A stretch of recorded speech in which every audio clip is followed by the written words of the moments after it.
Hello mga kasari! Welcome back again sa aking vlog. So, my name is Joy Bullard, isang kasari here in Batangas. Yan.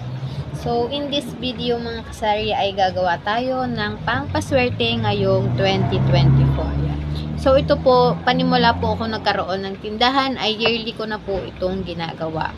Yan. So, maganda naman po ang kinakalabasan. So, talagang naniniwala po ako sa gawa ng ating prosperity goal. So, bakit nga po ba tayo gumagawa ng prosperity goal? Ano po ba ang ibig sabihin ng prosperity goal?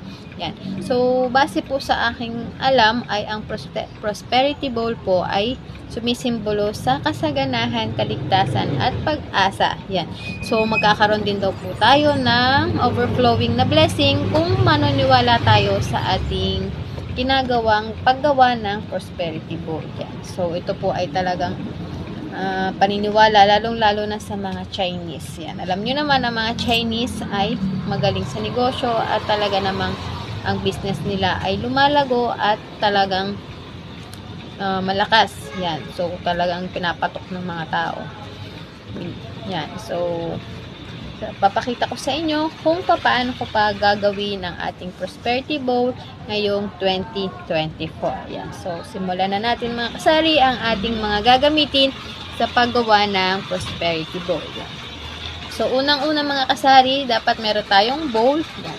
Kahit hindi po siya babasagin, kahoy, ceramic, pwede po. Basta kakasya yung 12 pieces ng ating egg. Yan. So, ang 12 pieces na egg po ay sumisimbolo ng 12 buwan.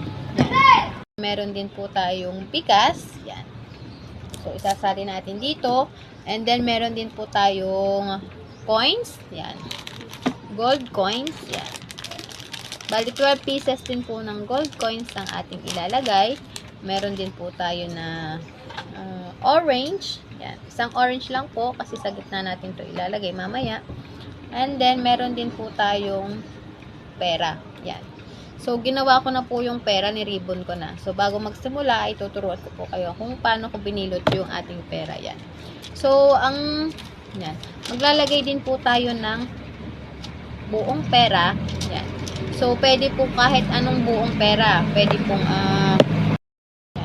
sa buong money naman po, ay pwede naman po siyang 20, 50, 100, at 500, and 1,000. Kung ano po yung kaya nyong ilagay dito sa ating aluminum na gold. Yan. Ito po ay ilalagay natin sa pera. So, ang napili ko po ay 100 bills. So, pwede po ang, sasabihin, kunyari, paano po kung wala po kayong budget? Yan. So, pwede po, ang gawin nyo sa pera ay tatlong buong pera, pwedeng 5, pwedeng 7, pwedeng 9. So, 3, 5, 7, at 9 ang pwede nating ilagay. So, ang napili ko po ay 9 pieces na 100 pesos. Yan.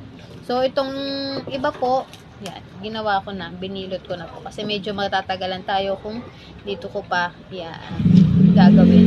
So, tuturuan ko naman kayo bago natin ibilutin kung paano ko binilot yung pera. Yan. So, ito daw pong foil ay pang protection. Yan. Kaya ibabalot natin daw sa pera, papel. Yan. Pang protection daw po ito sa mga masasamang may balak basta about sa pera. Gaya po ng mga scammer, yan, mga ganyan po. Para mayroon daw po tayong protection. Yan. So, ako naman, sige, paniwala lang po tayo. Wala naman po mawawala, diba? Sabi ko naman sa inyo, naniniwala po ako sa ritual na ganito. Yan. So, meron din po tayong bulak. Yan. So, ilalagay natin siya dito mamaya. And then, meron din po tayong 9 na bay leaves. Yan. Bay leaves. Tapos, meron din po tayong 3 ampaw. Yan.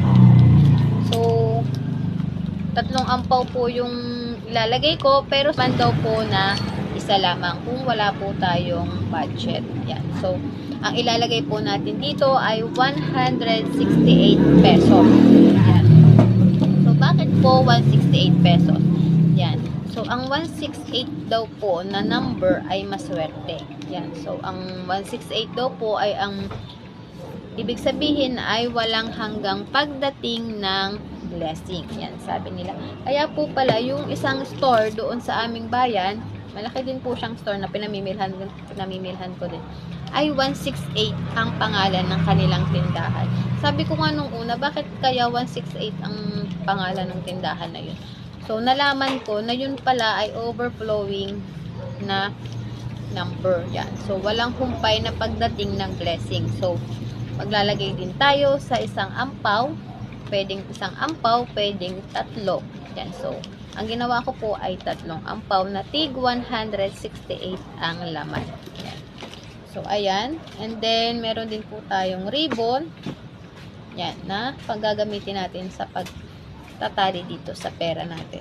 Then, kung dyan, may gunting at saka tape para maikapit natin yung pera at hindi mawala sa pagbibilot natin. So, mga kasari, guys, simulan na natin ang dapat po malinis yung ating lamesa, wala siyang kalat, yan. So, dapat malinis, and then yung ating bowl ay dapat malinis din, mga kasari, yan. So, may pumatak na mga ribbon, linisin natin, yan. So, una po mga kasari ay ilalagay na natin yung bulak, yan. So, sabi nila, ang bulak daw po ay para maging magaan ang lahat. So, kung may darating na problema, ay magaan nating may handle, at isa pa ay kung sa pagdating sa pera ay magaan ang pasok sa atin. Yan. So, susunod naman po ay bigas. Yan, lalagyan natin ang bigas. Kulang natin dito. Kahit ano pong kulay ng bigas ay pwede. Makasari. Yan. So, ayan. Lagyan na natin ang bigas. So, saktong-sakto. Yan. Kasi maglalagay pa tayo ng mga egg. Yan.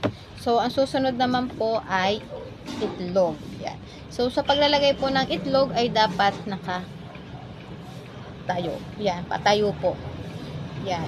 So, 12 po yung egg na nilagay natin. Yan. So, patayo po. Andito yung patusok. Yan. So, 12. 2, 3, 4. So, paikot po natin ilalagay.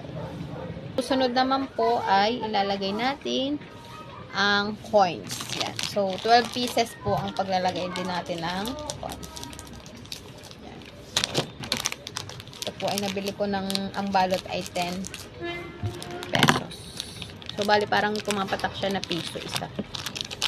Dalawang balot yung binili ko. Yan. So, dito natin ilalagay sa gilid ng ating mga itlog. Lagay natin 3, 4, 5, 6. So, nailagay na rin natin yung coins na gold. Yan, mga kasari. And then, ang susunod naman po ay yung pera na binilot sa gold na coin. Yan. So, ito mga kasari, ang bilhin nyo na yung per yards. Yan.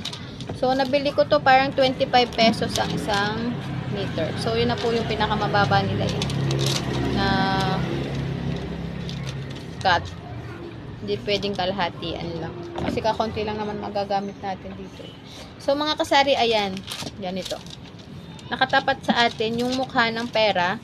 Tapos, lalagyan natin ng tape para hindi matanggal yung pera pag pinilot natin. So, ganito. Yan. Lagyan lang natin ng tape. Yan. So, ganyan mga kasari.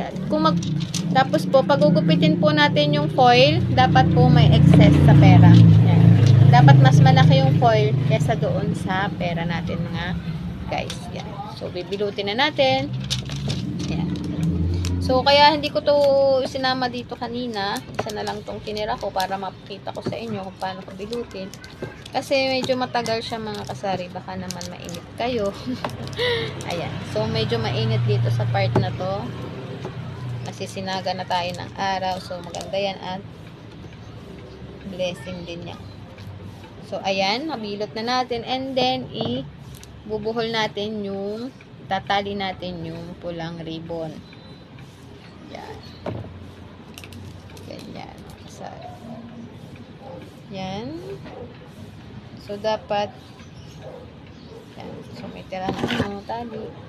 Upitin natin dahil sobra namang haba.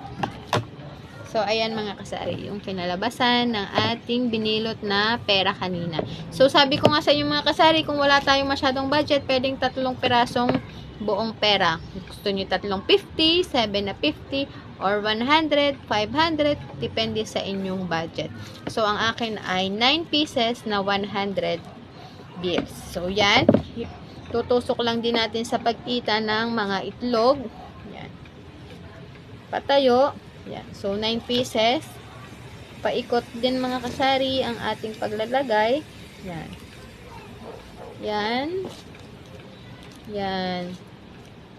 Yan. So, ayan. Ang ating naging yan. So, ganyan mga kasari. And then, ang susunod naman po natin ay laurel. Yan. So, sa laurel, mga kasari ay 9 pieces din. Yan. So, ang paglalagay ng laurel, mga kasari, ay dito sa labas. Dito natin ilalagay ang dahon ng laurel. So, lagay na natin yung 9 pieces. Yan. Sa palabas. Ang laki ng laurel na to mga kasari. So, maganda rin yan. Pangtaboy din daw po ng malas ang ating laurel. Meron din po kasi ako dito sa tindahan na asin na may laurel. Yan. Pampaswerte din po yun at pangtanggal ng malas sa ating business, sa ating tindahan. Yan. So, meron ako dito nakalagay. Hindi ko palang, parang din yung ilalagay ko rin siya. So, ayan. Pang protection. Yan, mga kasari. Taren, oh, diba? So, ganyan, mga kasari, yung kinalabasan. Yan. So, ang sunod naman po dito ay ilalagay, hindi ko pa pala nalagay. Ilalagay natin ang pera na nasa ampaw. Yan. So, sabi ko naman kanina, pwedeng isa lang pong ampaw na may lamang 168 na pera. So, ang akin ginawa ko ay 3. So, paano natin ilalagay? Yan, tuturuan ko kayo. Yung dalawa kasi mga kasari ay nilagyan ko na. Yan. So, eto. Paglalagay po natin ay simula sa malaking bill. 100. So, 50. Yan. So, dapat po lagi ay nakaharap sa atin yung tao. Yan. Pag isusuksok natin ay dapat ay nakatapat sa atin ang tao. Yan. So, pag ganito mga kasari, yan. Ipapasok natin. 100, binilot ko lang po ang ating pera at sinuksok na natin. Yan. So, dahil 168, meron tayong coins na buong 10. Yan. Then, merong 5 at 3 pesos. So, yan. Masuno rin tayo, kaya and then, sabay ilak na natin. So, meron tayong lakan dito. Yan, dito. Lusot na natin para walang kawala ang pera. Yan. So, and then, isusuksok natin siya dito sa ating bigas paharap sa inyo. Yan. Yan. So, 3. Sabi ko sa inyo ha, pwedeng isa lang kung wala po tayong budget. Yan. And then, ang last po mga kasari, guys, ay itong pongkan. So, sa gitna po natin ito ilalagay. So, dito, medyo malaki yung ating nabiling pongkan. Yan. Kaya dapat medyo malaki-laki yung ating nailagay na po natin lahat at ipapakita ko na sa inyo yung itsura ng kinalabasan ng ating prosperity bowl, mga kasari. Yan. So, yan mga kasari, yung ating pangpaswerte ngayong taon ng 2024. Yan. Ganyan po yung kinalabasan ng ating pangpaswerte. Yan. So, wag na kayo mga kasari magpatumpik pa. Guys, gumawa na rin po kayo ng ating pangpaswerteng prosperity bowl. Yan. So, wala naman po mawawala kung susubukan natin itong gawin. Yan. So, ayan, meron na po tayong pangpaswerte. Thank you po for watching, at kung hindi pa po kayo nakasubscribe at kung nagustuhan nyo yung ating topic for today, ay makikisubscribe naman po ng ating YouTube channel. Yan. So, thank you po, and bye-bye po mga kasari. See you in my next vlog.